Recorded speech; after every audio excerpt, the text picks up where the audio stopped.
Alright, Shalom. First and foremost, call Halal Yamla, Yahweh, Ba'ashem, Yahweh Shai, Ba'ashem Harach Hakwadash. Double honors to the apostles, the bishops, and the elders of Great Millstone, from whom I learned this truth from. And also peace and salutation to the hopeful elect of the nation of Israel, scattered throughout the four corners of the earth. And pretty much in this video, I wanted to go into this whole thing with the so-called Labor Day.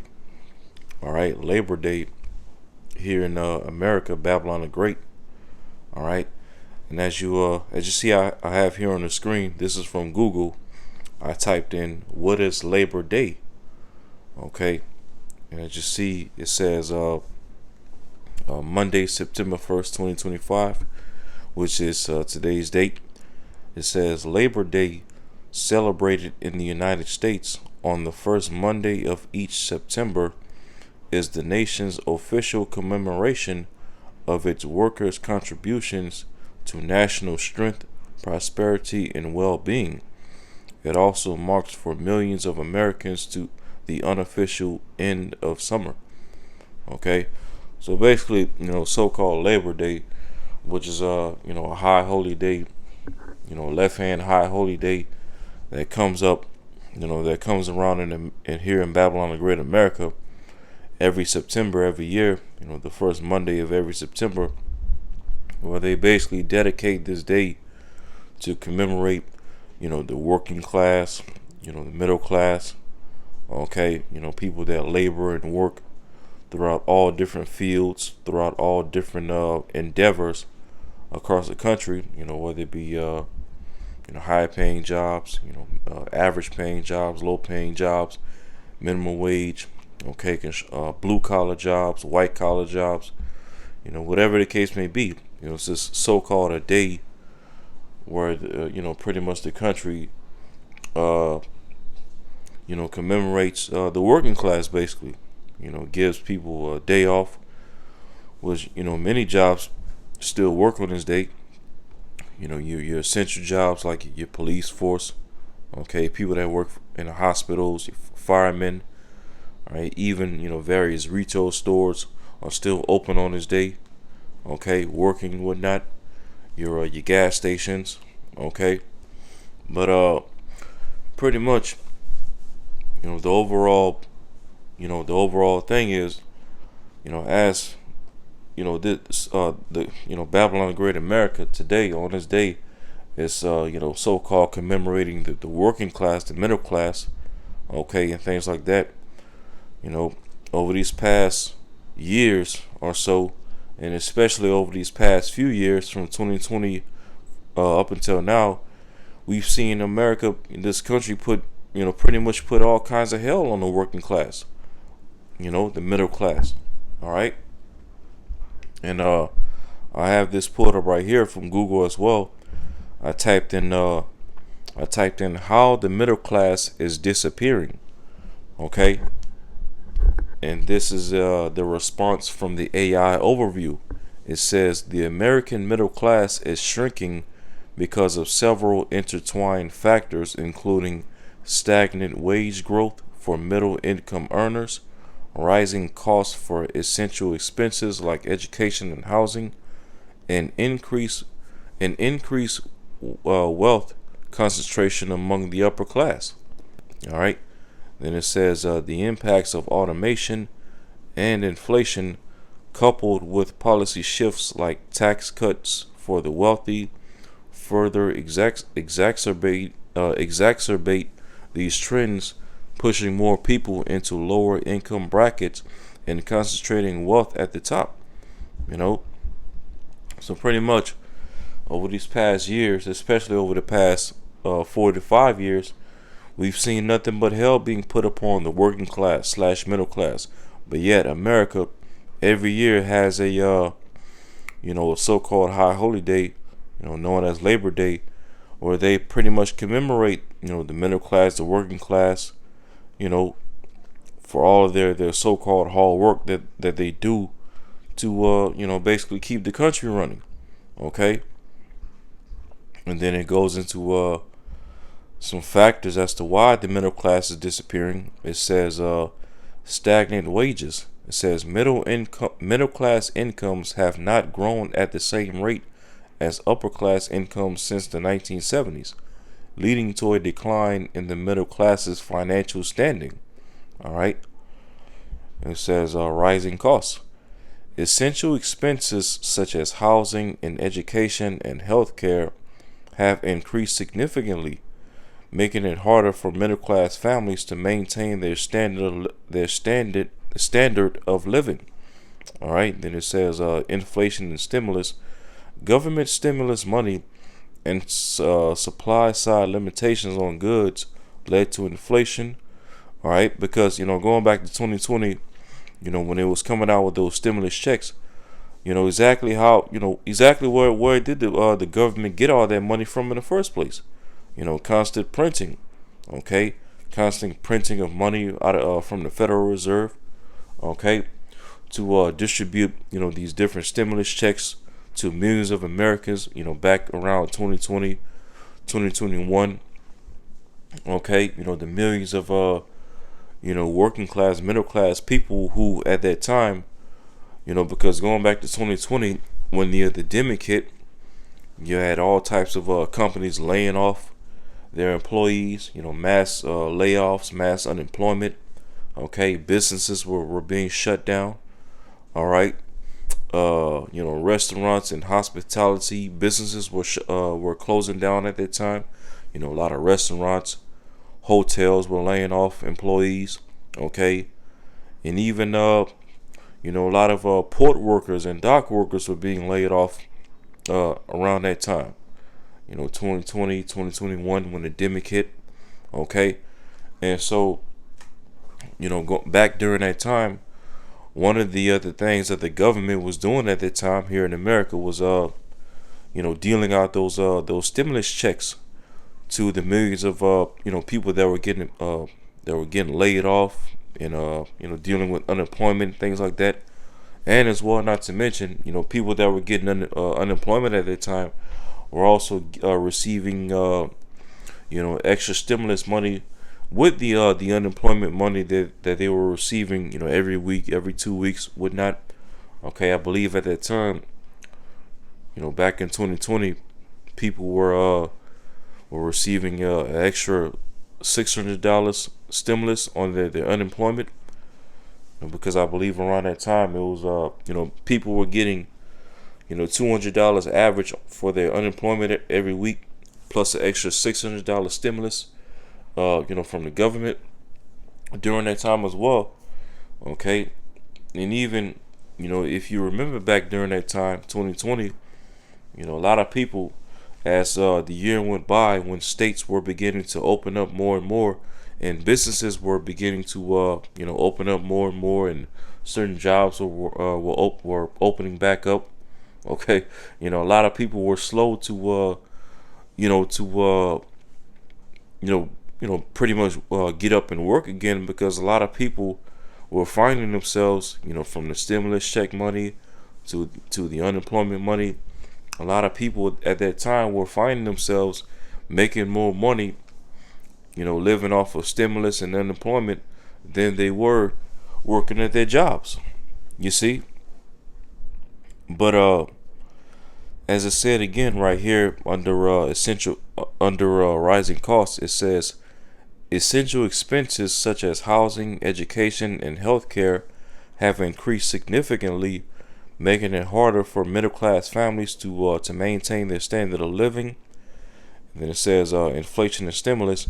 Government stimulus money and supply side limitations on goods led to inflation, eroding purchasing power, and contributing to the concentration of wealth in the hands of large companies and the wealthy. Yeah, because also back in 2020, as you had a lot of small businesses closing down, a lot of middle class businesses closing down and whatnot.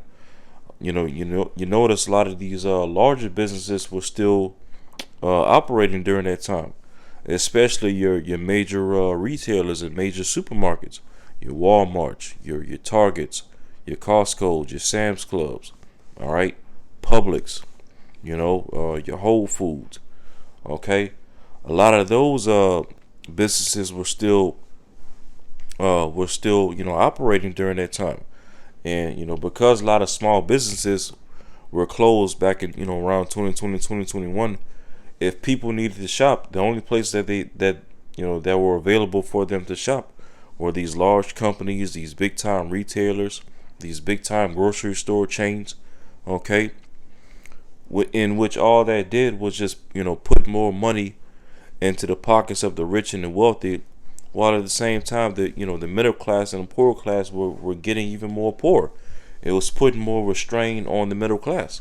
All right, and then it says societal trends. It says automation and AI technological advancements. Technological advancements are transforming or eliminating traditional middle class jobs, while wealth becomes concentrated among those who own technological assets. Yeah, technology and AI and robots are now replacing a lot of jobs across Babylon the Great, and they're getting ready to replace even more jobs. Very soon you're going to be going eat out to your favorite restaurant one day, all right, and the waitress, that's going to be assigned to serve your table and serve your drinks might be a damn robot. Okay, waitresses, and then you might look in the back towards the kitchen to see who's cooking the food in the kitchen, and there's robots in the kitchen cooking your food. Okay, you even have right now certain fast food restaurants across America right now that are serving food and cooking food with robots and AI. All right, and even Amazon right now. Amazon investing in replacing a lot of their workers with robots and automation and AI. All right, and even certain docks and ports across America, Babylon the Great, are using AI and robots to pretty much do dock work. Okay, bring in shipping containers that holds the goods and the merchandise that end up on the shelves of your stores.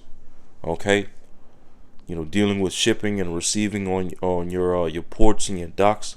All right, and even right now, okay, over these past few years and whatnot, as we've been seeing, a shortage of teachers, a shortage of doctors, a shortage of nurses in the hospitals. Okay, a shortage of police officers, due to the whole, defund the police agenda by the left, the Democrats, ever since the whole George Floyd situation was made, national. Okay, you've seen a heavy push to defund the police across various cities and various states across America, and so because all these particular jobs are being lost, your teachers, your doctors, your nurses, police officers, whatnot. Okay, who you think is getting ready to replace all those jobs very, very soon in the near future, as Esau is moving towards the NWO agenda? AI, okay, and robots. You're gonna be seeing robots, doctors, and robot nurses in your hospitals. Okay, robot teachers and AI teaching your children within the classrooms. Okay, as well as and of course, we know Esau is heavily investing in robot police officers. Okay, robot dogs, robot police officers. All right, robot AI powered soldiers to fight the military. Okay, and a lot of these things are being used to pretty much eliminate the middle class. All right, as well as usher Babylon the Great America into this whole NWO system. All right, and then it says the rise of single parent households increase inequality, as these families are more likely to face poverty and have worse educational outcomes for their children. Yeah, these single parent households, especially single mother households. Okay, these single mother households are also especially catching hell, especially over these past few years from 2020 up until now. Okay, because hey, from nowadays it's getting harder and harder to live, all right, and raise up a family off of just one single source of income. Okay, whether it be, a single parent, having to work their ass off to, take care of their children, take care of their family, provide a roof over their head, provide food in their stomachs and clothes on their backs, okay, or whether it be, a husband and a wife, okay, and one of them is, pretty much the breadwinner, working to take care of the family and pay off the house and whatnot, and the other is a stay at home, you know. But living off of one income nowadays is getting harder and harder. Okay, you best believe this is all being done by design to again, take away the middle class, and then it goes into all right, because all these things are set up to put more restraint on the middle class. Okay, you best believe that this is all being done by design. Okay, because remember, when you go into Revelation 13 verse 16 on down, when you go into the MOTB, it says what?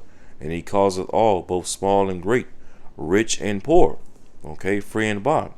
You notice in that verse it only says rich and poor. It doesn't mention anything about a middle class, working class, none of that. Okay, because that's what Esau Edom is trying to bring society to the point of. Okay, it's only going to be an upper rich class, okay, and the rest, all right, everybody else is just pretty much going to be poor. Okay, poor class, working poor, just making enough to get by, but never making enough to get hit, to get ahead. So like it. All right. As a matter of fact, even as the scripture speaks of in the book of Haggai 1 verse 6, it says, "Ye have sown much and bring in little. Ye eat, but ye have not enough. Ye drink, but ye have not filled, but ye are not filled with drink. Ye clothe, but there is none warm. And he that earneth wages to put it into a bag with holes." So the average person here in America, Babylon the Great, they're working their ass off, okay, working 40 hours a week, 50 hours a week, 60 hours a week, some even more, okay, barely taking days off, okay, only just to make enough just to get by, eating but not having enough to eat, drinking but not having enough to drink, okay, having clothes but not enough to keep warm, okay. A lot of people are in debt, whether it be student loan debt, credit card debt, okay. A lot of people, owe the IRS, due to things dealing with taxes. The average person in America, Babylon the Greatest, is catching all kinds of hell, and especially from 2020 up until now. You go on TikTok, you go on social media, Instagram, and whatnot, and all you come across is videos of, people here in America, okay, complaining about the cost of living and complaining about, okay, just how messed up everything is, especially in a financial sense. All right, and you notice as well, as I mentioned in my camp the other day, this past Saturday, when you watch these videos on TikTok and Instagram and social media of people complaining about the cost of living and inflation and the cost of rent and the food and all these things, you notice the main people you see doing those types of videos are mostly women.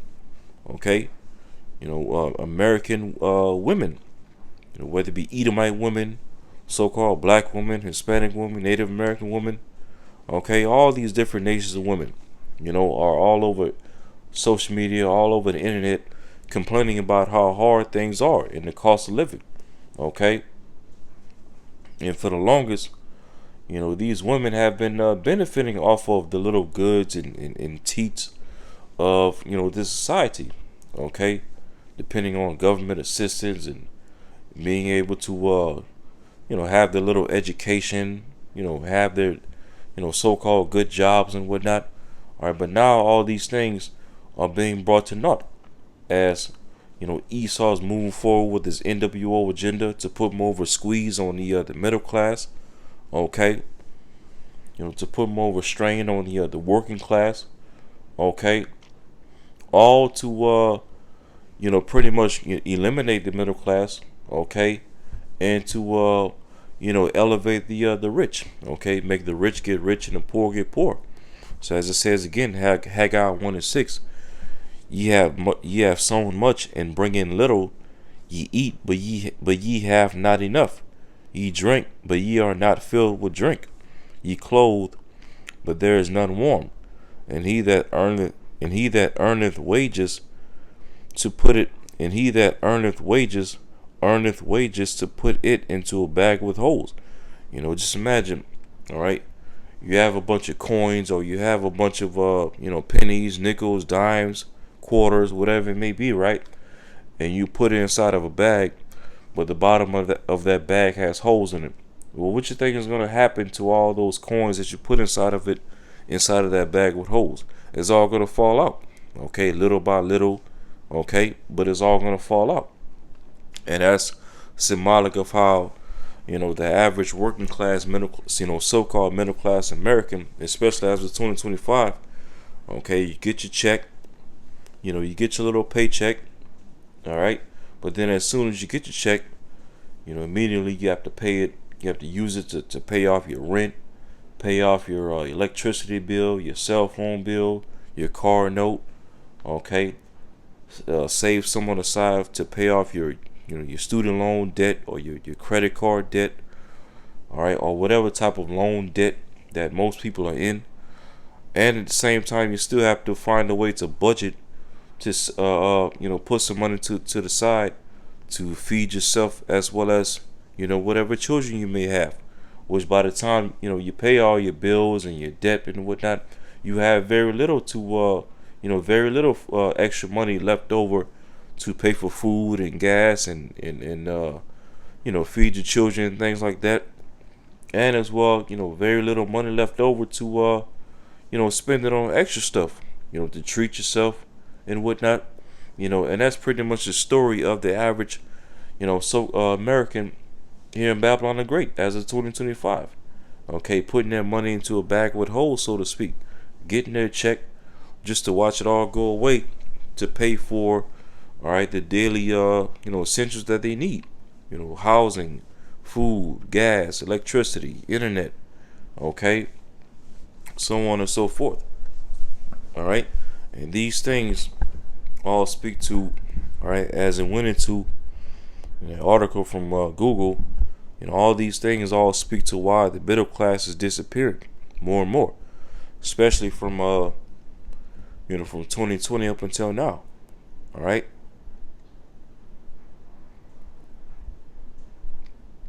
And so, I'll read it again. All right. It says, how the middle class is disappearing. It says the American middle class is shrinking because of several intertwined factors, including stagnant wage growth for middle income earners. Okay, as inflation is going up more and more, people's income isn't going up to combat the inflation. All right, it says rising cost for essential expenses like education and housing, and increased wealth concentration among the upper class. All right, then it says the impacts of automation and inflation, coupled with policy shifts like tax cuts for the wealthy, all right, further exacerbate these trends, pushing more people into lower income brackets and concentrating wealth at the top. See that? Just all kinds of hell being put up on the middle class, from inflation to automation taking over these jobs, okay, to taxes being raised up more upon the middle class, okay, people's incomes not going up to combat the price of everything going up, all right. And then not to mention, even when you get your checks, all right, you get paid on your job. First and foremost, you get paid every 2 weeks. Okay, you get paid every 2 weeks. Okay, And ultimately, when you go into it, when you go into why most of these jobs pay their employees every 2 weeks, it's so that more taxes can come out of your check. Okay, more state taxes, more federal taxes. Okay, and whatever other tax. Okay, you get paid every 2 weeks, so that more taxes come out of your check. All right, and which, according to the scriptures, first and foremost, to pay somebody that's working for you every 2 weeks, that's unlawful according to the scriptures. All right, let's get that.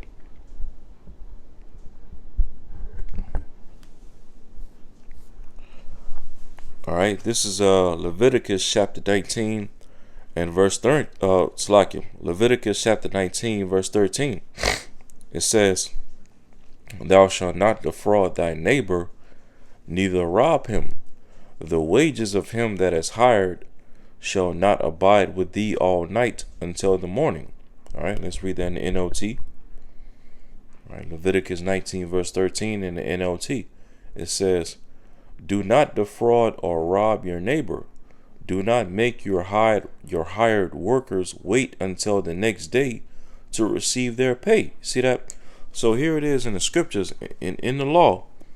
All right, it's clearly it's telling us right here that if you have somebody that's working for you, if you have a hired worker, all right, when it comes time to pay that person for their labors, you're not supposed to make them wait until the next day to give them what you owe them, to give them their pay.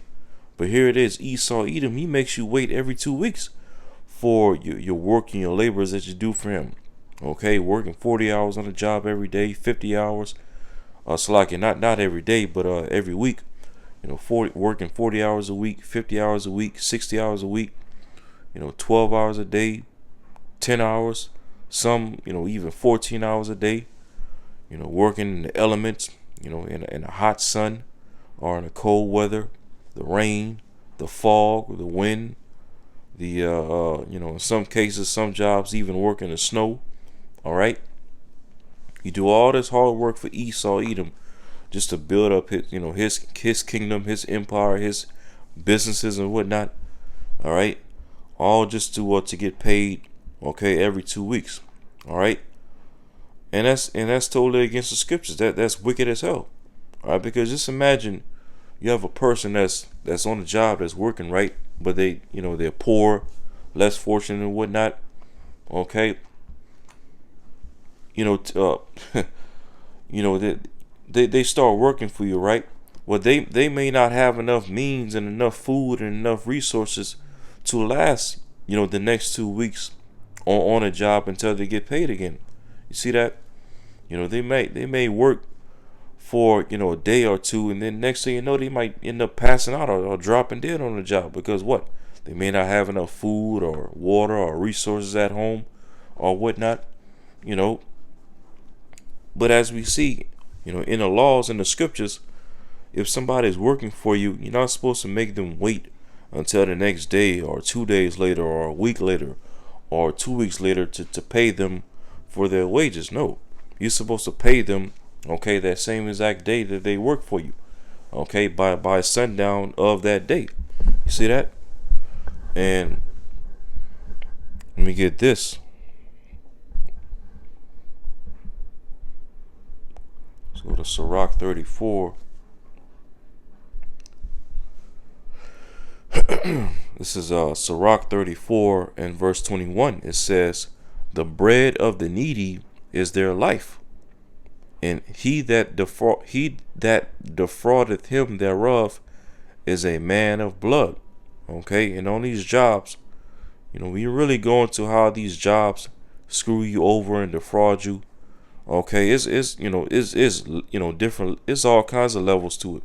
Okay, first and foremost, the fact that you work 40 plus hours a week in itself is defrauding you, because what? You work 40 hours a week, whether it be Monday to Thursday or Monday to Friday, okay, or Monday to Saturday, or in some cases, some people even work that have them working 7 days out of the week, which we clearly know that's against the scriptures. All right, because clearly in the scriptures You know, that's why the Most High created a Sabbath in the first place, to keep you from, working every day of the week, to keep you from, overworking yourself, being burnt out. All right, was that's another major thing that's putting more hell upon the middle class. People are overworked, overstressed, burnt out. All right, and when you look into it, a lot of people are just straight up quitting jobs abruptly. You know, a lot of people are quitting their jobs, quitting their careers. You even have a lot of people that are leaving jobs that make them six figures a year. Okay, because what? Jobs. These jobs are becoming more stressful nowadays. People are being more overworked. All right, more burnout. Okay, more tired. See that? And that's an aspect of how people are being defrauded on these jobs. You're spending all your life, all your time and your energy throughout the day on these jobs, and less time on things like family, friends, hobbies, things that you love to do in your spare times. Okay? And it's just making life more and more miserable. All right? It says again, Sirach 34, verse 21, the bread of the needy is their life. He that defraudeth him thereof is a man of blood. And another aspect of how these jobs defraud you is, again, the fact that you get paid every 2 weeks. Okay? Because what if you have a person that's on a job, all right? They may get paid, right? But then, as soon as they get paid, all of their money on their check has to go to their rent, okay, paying off, debt, all right, paying off their bills, all kinds of different bills and whatnot. And after they finish paying all these things off, they may not have an adequate amount of money left over to buy food for the week or gas for the week, much less to last for 2 weeks. And so, all right, if they're forced to wait another 2 weeks to get paid again so that they can have food and gas and whatnot, okay, then it's basically like liking that employer to a murderer. Okay, because you're putting that employee in a position to where they're pretty much just gonna work until they either pass out or drop dead on the job, because they don't have enough food and water and essential goods for them to be able to maintain themselves on a job. You see that? So these jobs, okay, are set up to pretty much destroy you. Destroy your mental health, your physical health, okay, and as well, as the economy and inflation and things like that is getting worse and worse, as people are pretty much nowadays just living paycheck to paycheck, people don't have, the average worker in America doesn't have enough, isn't saving enough money, check by check, month by month, to save up for their retirement. So what does that mean? A lot of these people, okay, if the Lord were to allow Babylon the Great America to last another 50 or so years, a lot of these working age middle class Americans that's working right now, they'll basically have to work themselves to death. Okay, you're never being able to retire, not save enough to retire, things like that, and people just have to continue working in their old age until they pretty much just drop dead on the job. You see that? So this whole entire workforce and the way that Esau set up this system is all designed for basically death at the end of the day, especially when it comes to these jobs. But it says, verse 22, Sirach 34, verse 22, he that taketh away his neighbor's living slayeth him, and he that defrauded the laborer of his hire is a blood shedder. Yeah, when you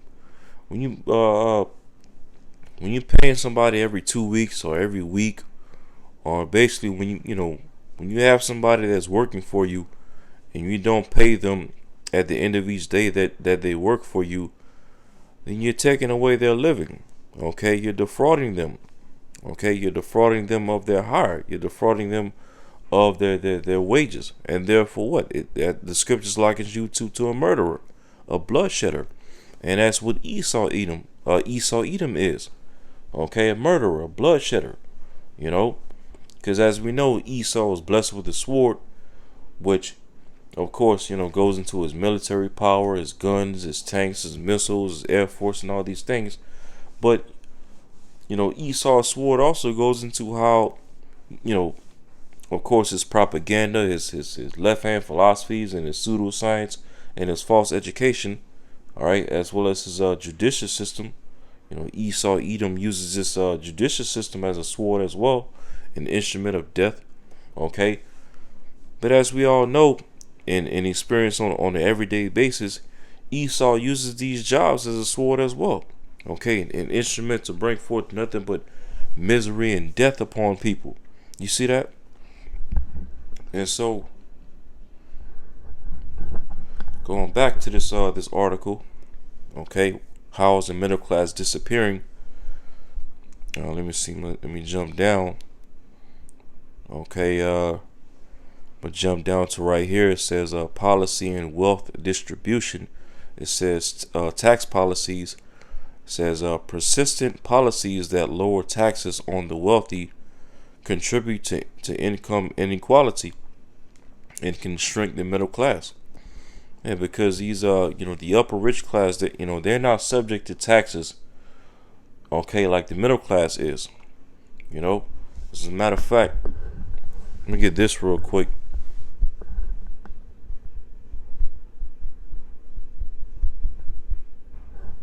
Let's see. Hold up. Hold up. Let me do this.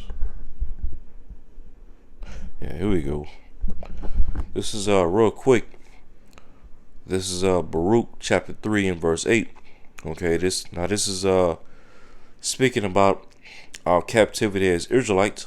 Okay, this is Baruch chapter 3 verse 8. It says, "Behold, we are yet this day in our captivity, where thou hast scattered us for a reproach and a curse, and to be subject to payments, according to all the iniquities of our fathers, which departed from the Lord our power."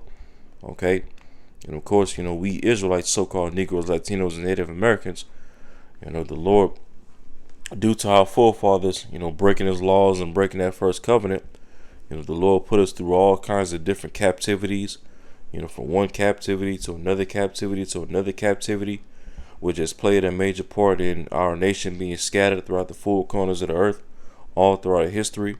Okay, and as it went into in this verse, one of the curses that we will be subject to throughout all the different captivities that we went through, even to this very day, as we're in captivity primarily here in America, Babylon the Great. One of the curses that we'll be subject unto, being in this captivity, is subject to payments. Okay, being subject to fines and payments, having to pay bills, having to pay taxes, having to pay for water, okay, food, clothing, things that come out of the earth, right? Well, we as Israelites, we're not in a position where we can enjoy the earth, like we would want to. So the things the daily essentials that we need, we have to pretty much buy them, okay, pay for them, all right. And I say all that to say this, in this verse, it basically links, okay, being in a state of captivity or being in a state of a slave to having to be subject to fines and payments. You see that?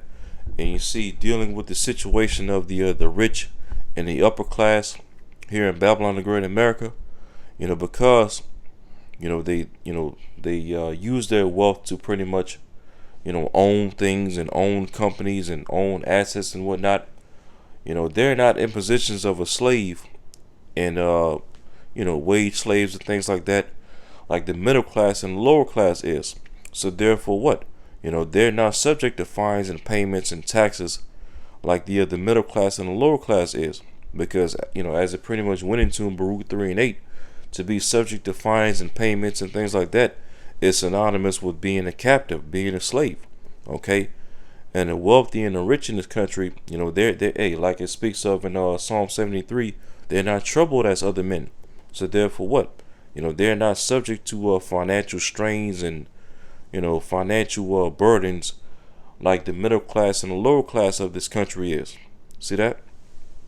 So as it says again, back in Google, uh, where it's at under the tab tax policies, it says persistent policies that lower taxes on the wealthy contribute to income inequality and can shrink the middle class.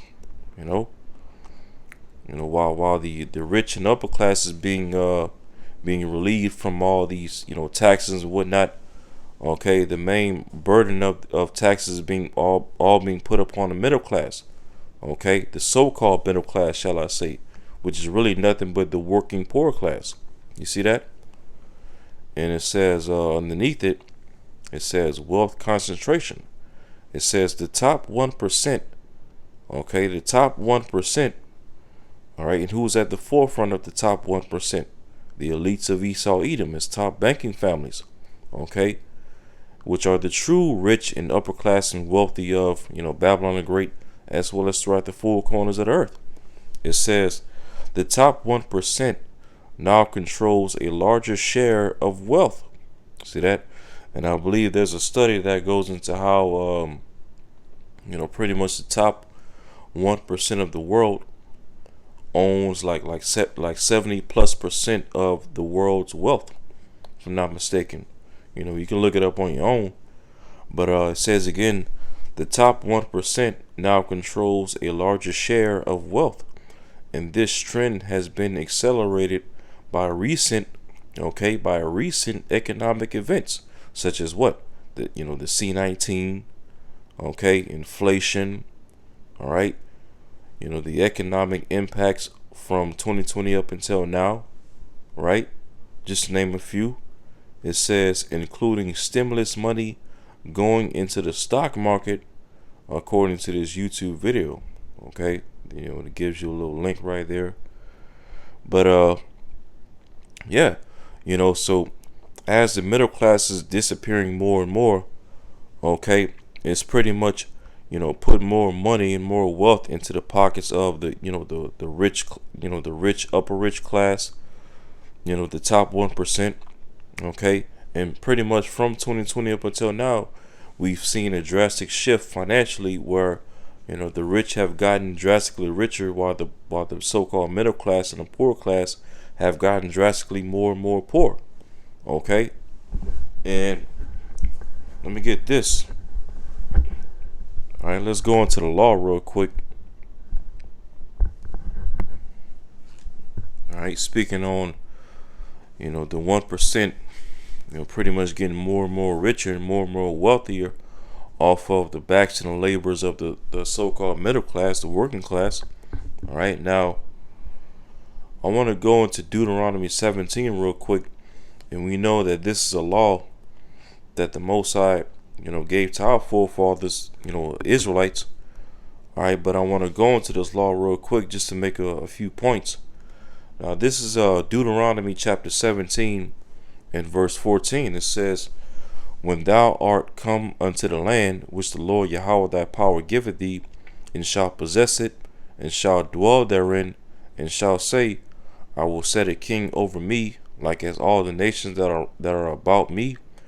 Thou shalt in any wise set him king over thee, whom the Lord thy power shall choose. One from among thy brethren shalt thou set king over thee. Thou mayest not set a stranger over thee, which is not thy brother. Okay, and now verse 16. But he shall not multiply horses to himself, nor cause the people to return to Egypt, to the end that he should multiply horses. For as much as the Lord Yahweh hath said unto you, ye shall henceforth return no more that way. And then verse 17. Neither shall he multiply wives to himself, that his heart turn not away. Neither shall he greatly multiply to himself silver and gold.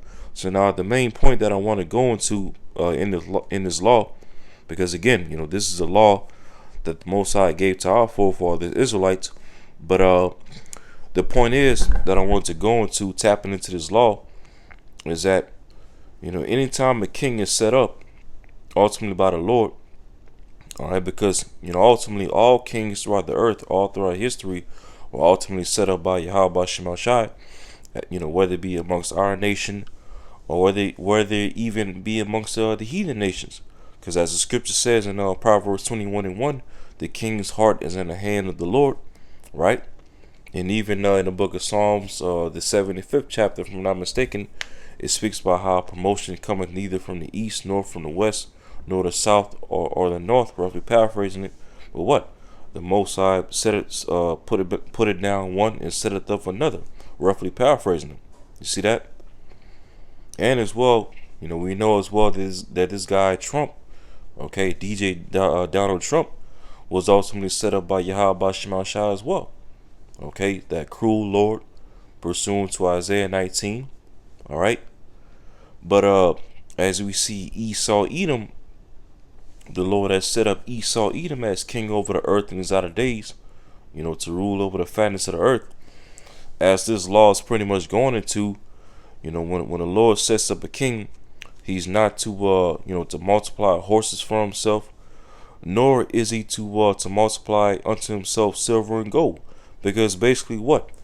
Anytime the Lord sets up a king or a ruler, okay, basically what this law is going into is, okay, anytime the Lord sets up a king or a ruler, he's basically not to hoard riches and wealth unto himself. Okay, be greedy and be covetous, right? And that's how Esau Edom has ruled as king of over the earth throughout these pretty much from the Renaissance period up until now, especially amongst his top banking families. Okay, using their riches and their wealth to receive ill-gotten gain, to basically control all of the world's wealth and riches, and have control over the oil reserves throughout the earth. Control traffic and trading. Okay, pretty much control the whole flow of the earth.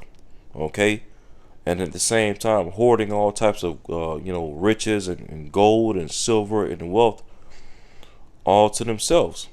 Okay, even I believe out there in London, you have this particular vote, if I'm not mistaken, out there in London, where when you look at videos of it where they're going into the vote, all you see is nothing but gold bars, stacks of gold bars, rows of gold bar, just sitting there in that vault, not being used for anything.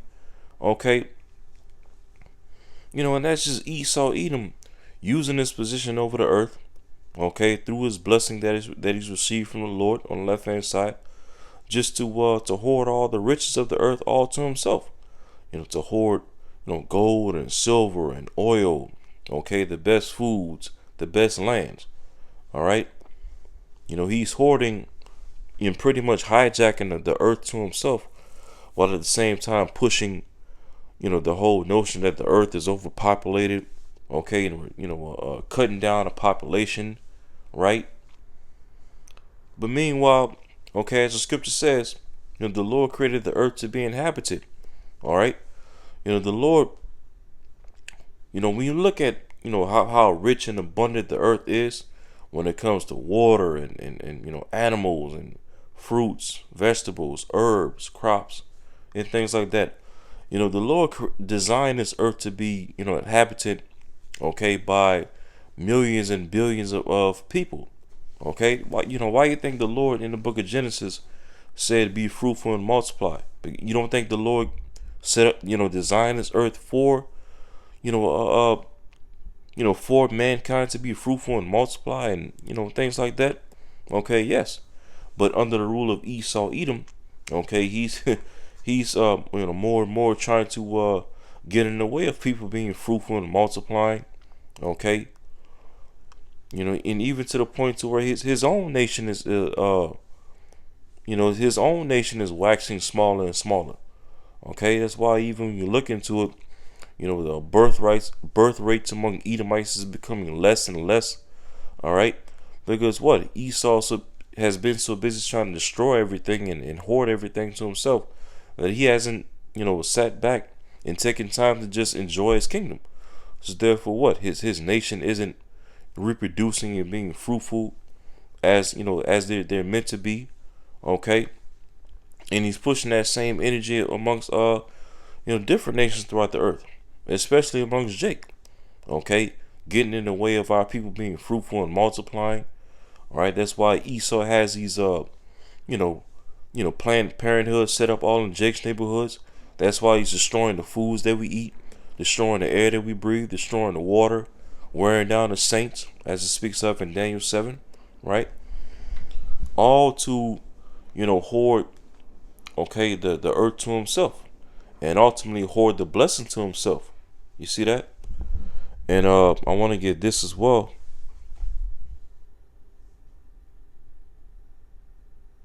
Let's see. I want to get this as well. This is let's see, Ecclesiastes 5.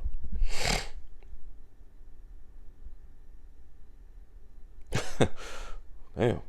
Let me read this real quick. I didn't even plan on bringing this out. But this is Ecclesiastes in the Old Testament, chapter 5, verse 10. It says, "He that loveth silver shall not be satisfied with silver, nor he that loveth abundance with increase. This is also vanity." All right. Let's see.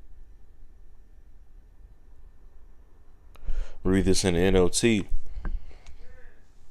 Ecclesiastes 5 verse 10 in the NLT. "Those who love money will never have enough. How meaningless to think that wealth brings true happiness." See that? And these devils, these elites of Esau Edom, they really and truly think that with all the wealth and the money and the riches and the resources that they've hoarded to themselves, that is going to bring them true happiness and salvation on the earth. Okay, but it's all vanity at the end of the day. As it says in the KJV, it's all futile, it's all a waste of time. Okay, none of their wealth and their riches is going to protect them from the judgment of Yahweh Shema Shai. As the scripture says, okay, riches profit not in a day of wrath.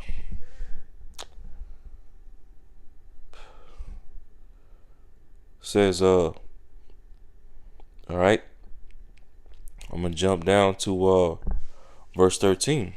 Ecclesiastes 5 verse 13. It says, "There is a sore evil which I have seen under the sun, namely riches kept for the owners thereof to their hurt." Okay, verse 14. But those riches perish by evil travail, and he begetteth his son, and there is nothing in his hand. All right, and let's read that in the NLT.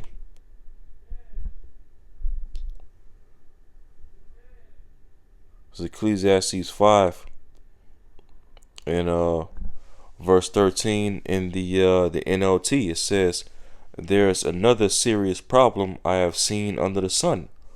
Hoarding riches harms the saver." Okay, hoarding riches harms the saver. Okay, and that's what these elites of Esau Edom have been doing, especially from 2020 up until now. Wiping out the middle class. Okay, putting more hell upon the middle class, putting more taxes on the middle class. Okay, more of a squeeze, all for the purpose of what? To hoard more riches unto themselves and more wealth. Okay, the rich getting richer and the poor getting poorer. And even as well, we've been seeing over these past few years, the elites of Esau Edom, okay, including guys by the likes of Gil Bates, over these past few years, since 2020 up until now, we've also been seeing farmers, the farming industry taking a major hit as well. Okay, farmers losing their farmland, okay, losing their livestock, chicken shacks being burned down. Okay, and of course the whole bird FLU thing that was ravishing the country about a year or two ago, where they were talking about all kinds of cows and sheep and lambs and domestic animals being killed off in mass numbers. Okay, you best believe this is all being done by design by the elites. Okay, to take away, to rub out more farmers, take away their land, take over their livestock, and ultimately off millions of their livestock, all for the purpose of what? Taking over different farmlands to grow more GMOs, okay, to create lab-grown meat. All right, to pretty much off, millions of people across America as well as throughout the world. And as I said, to hoard more riches unto themselves. See that? And it says, verse 14, Ecclesiastes 5, verse 14, in the NLT, money is put into risky investments that turn sour, and everything is lost. In the end, there is nothing left to pass on to one's children. You see that? And that's what and that's what the Lord's gonna bring these elites down to. All right, as they're trying to hoard up all the riches and the wealth and the power to themselves. Okay, the Lord is gonna take it all away from them and bring judgment upon them, to where they're not gonna be able to pass it down to their children and continue their riches and continue their houses and continue their rulership. All right, no. All right, the Lord's gonna bring all this madness and ill-gotten gain to an end by way of judgment. All right, and let's see.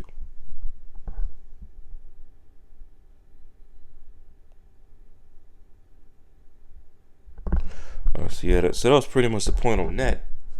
Let's go back to the KJV. All right, let's get James the 5th chapter.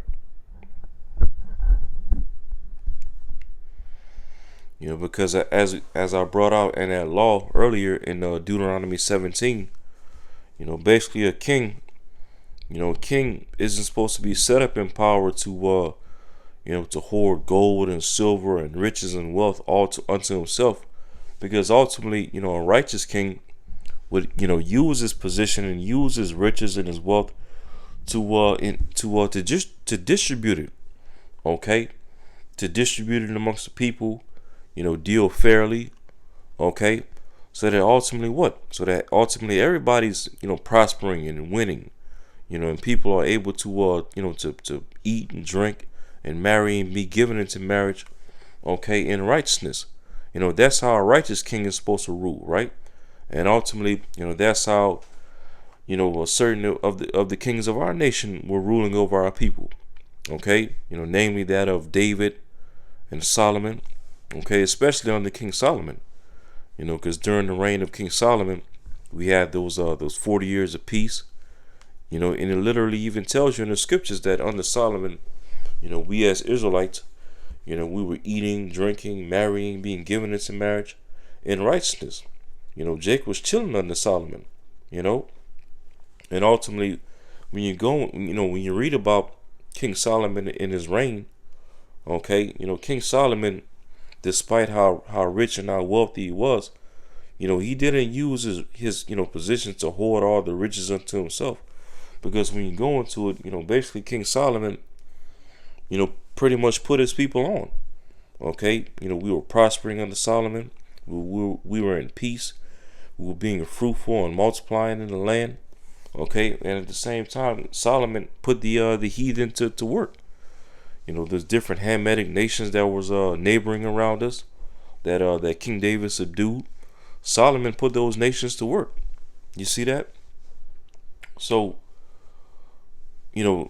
King David and King Solomon are great examples of, using their positions as kings and using their riches and their wealth to, for the purpose of righteousness.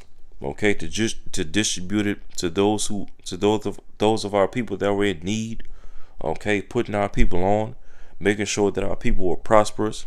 You see, and Edom doesn't rule like that, even amongst his own people. Because even within, all the middle classes catching hell, all right, the main middle classes catching hell here in Babylon the Great is a lot of these Edomites. You see that? These middle class, red-blooded, patriotic, MAGA supporting Edomite. They're the main ones that you see on TikTok and social media, doing these videos complaining about the cost of living and how much hell and how much of a squeeze is being put on the middle class. Okay. Edom doesn't rule as a king in righteousness, all right, and that's why even in Sirach the 10th chapter, it speaks about an unwise king destroyed his people. You see that, and that speaks to the rulership of Edom, ruling without the wisdom and the knowledge and the laws of the commandments of Yahweh Bashim Al Shai, and is resulting in what? Esau destroying everything, destroying the people, destroying his working class, destroying the earth itself, right? And so that's why the Lord got to destroy him. But this is James chapter 5 verse 1, misuse of riches. It says, go to now, ye rich men, weep and howl for your miseries that shall come upon you. Your riches are corrupted, and your garments are moth-eaten. Your gold and silver is cankered. All right, and gold and silver being cankered, referring to what? This the so-called U.S. dollar, which is really a Federal Reserve note. Okay, paper money that's not backed by any gold or silver. Okay, it's just fake money. Fake fiat currency. Okay, is ultimately the so-called U.S. dollar is ultimately backed by debt. All right, and when you look at how much debt America is in right now, is in trillions and trillions and trillions, hundreds of trillions of dollars of debt right now. So this whole entire money system, okay, is all cankered. All right, and as well, you best believe the elites of Esau Edom are doing that by design as well, as they're looking to collapse this whole, U.S. dollar and the so-called money system of America, okay, and bring in a new economic system, namely of what? The charagma. See that? That's going to be the new money in the near future, going into Esau's NWO system, that charagma, the Revelation 13 verse 16. And you best believe, Esau Edom is bringing many of these middle class, working class Americans, okay, to the point to where these people are going to be begging to receive their charagma, as more and more people are losing their jobs. Okay, they're being put in more and more of a financial strain. They're in more and more debt. All right, Esau is gonna make it to where these people are gonna have no choice but to take their charagma in order to have some form of ease for their so-called lives. You see that? But it says, James 5 and 3 again, your gold and silver is cankered, and the rust of them shall be a witness against you, and shall eat your flesh as it were fire. Ye have heaped treasures together for the last days. See that? And these elites of Esau Edom, that's responsible for all this wickedness that's being done throughout the earth, and all this hell that's being put upon people. Okay, they've heaped treasure, all right, and wealth for the last days, because what? The Lord's getting ready to bring judgment upon them, okay, and make them vomit up all their riches, as it speaks about in I believe the book of Job. See that? Because as a matter of fact, I think that's in Sirach 11. Let's see.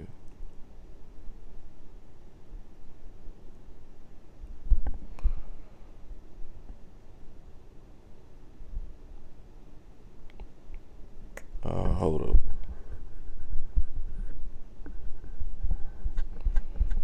It's in Sirach. Let's see. Okay, hold up. Let me do this.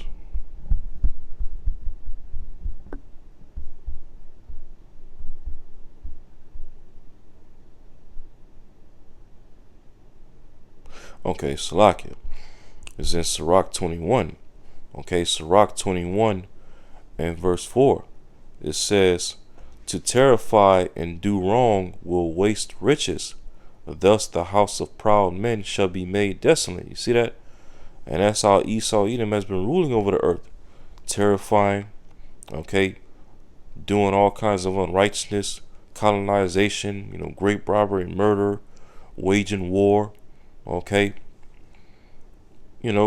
just doing all types of wickedness and evil in the earth in latter days. And as I said, it's the waste of riches, okay, because ill-gotten gain, the Lord's not going to allow the wicked Esau Edom to, just get away, all right, and ride off in the sunset with all of his ill-gotten gain. Okay, no, as I said, thus the house of proud men shall be made desolate. See that? And Esau Edom is the ultimate proud nation of men on the earth, as it speaks of in Obadiah, that the pride of thine heart have deceived thee.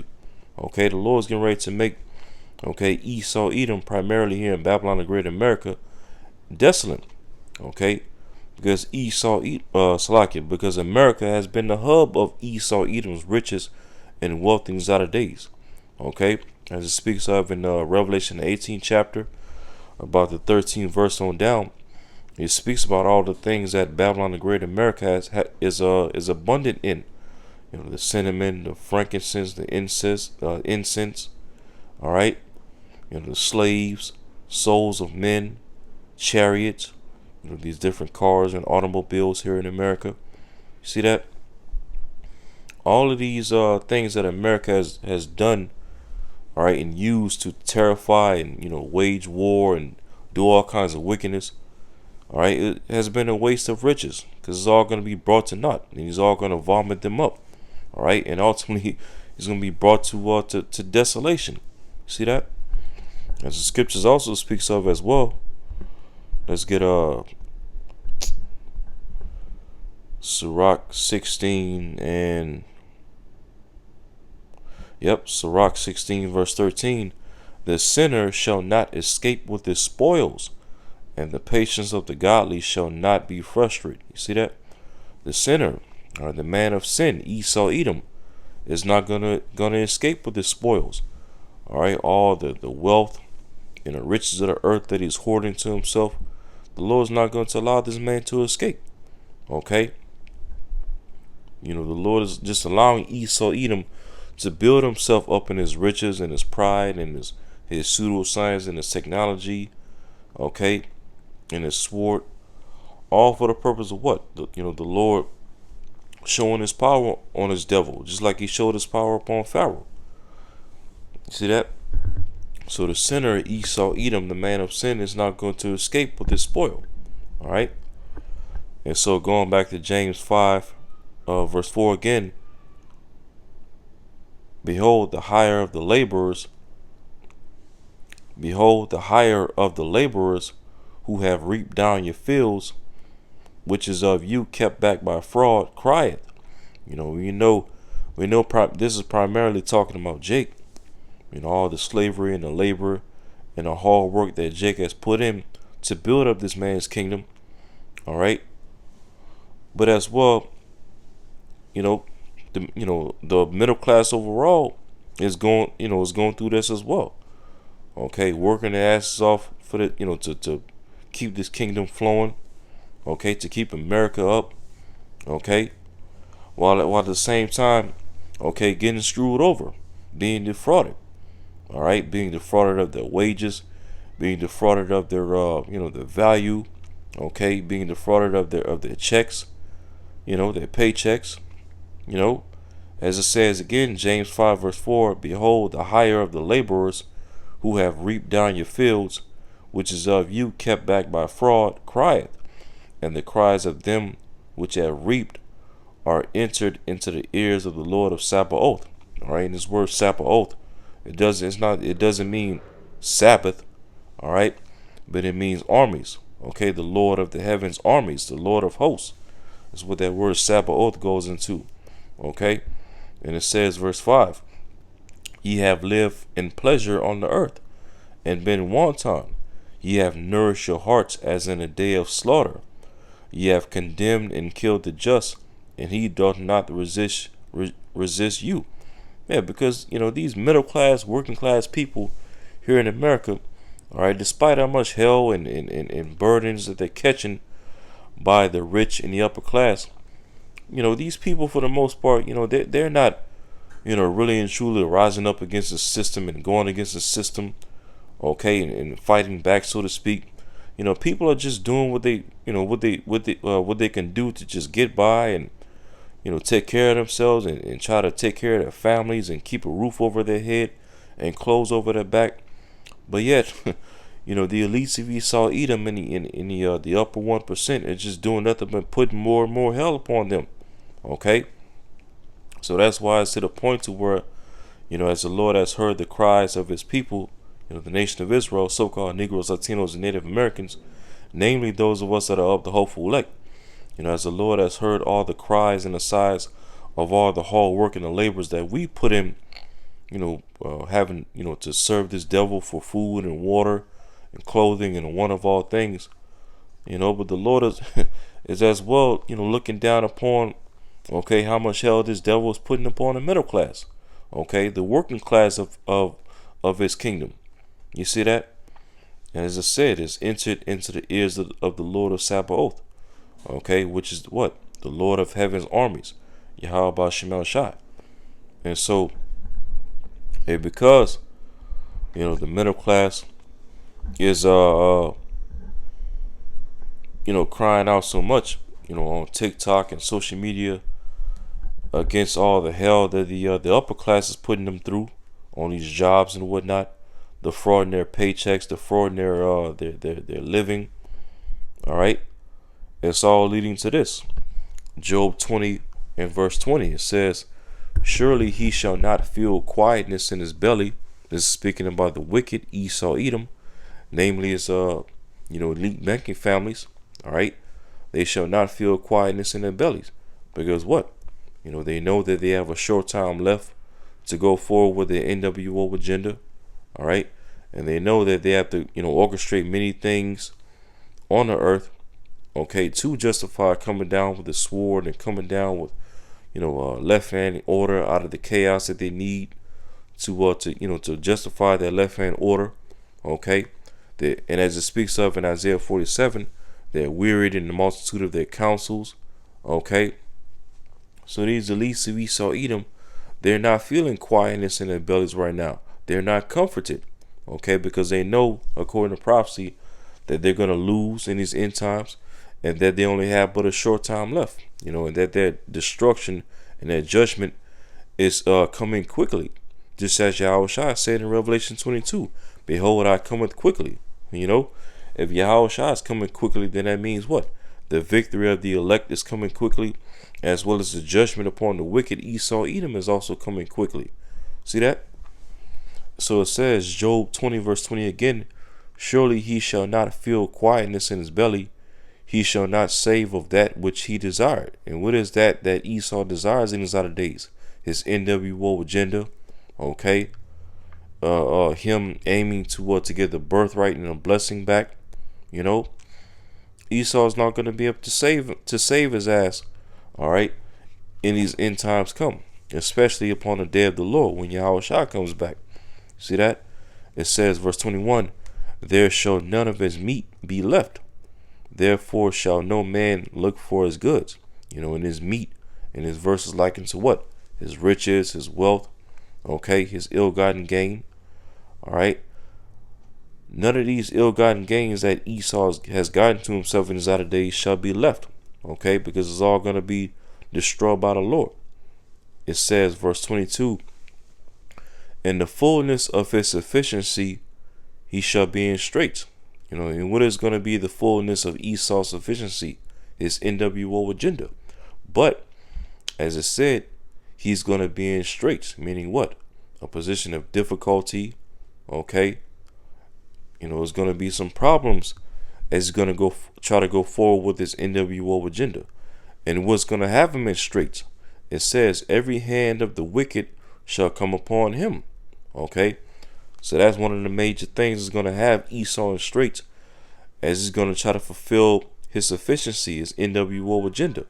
Okay, the hand of the wicked, all right, every hand of the wicked shall come upon him.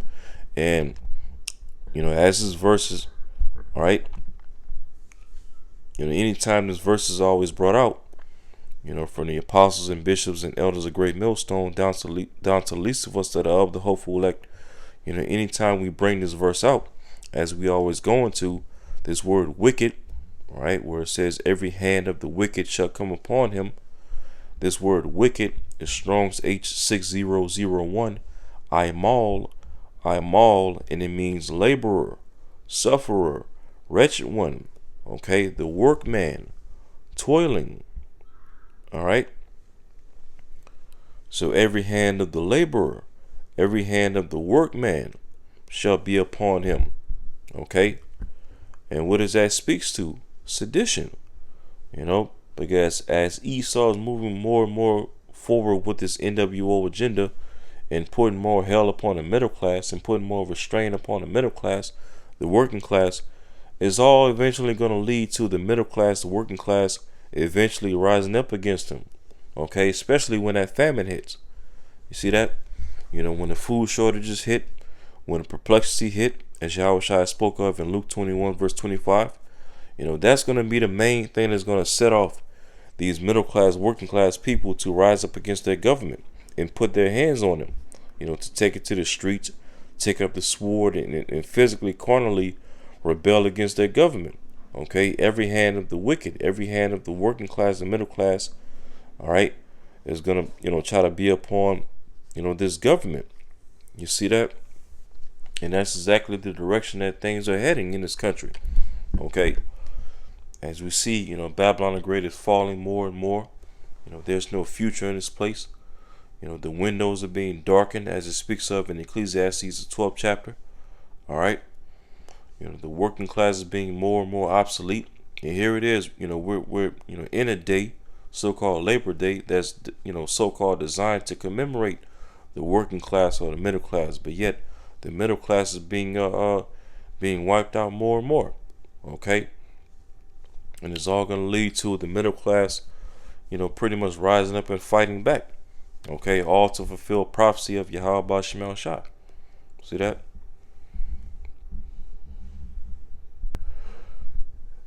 Let's see.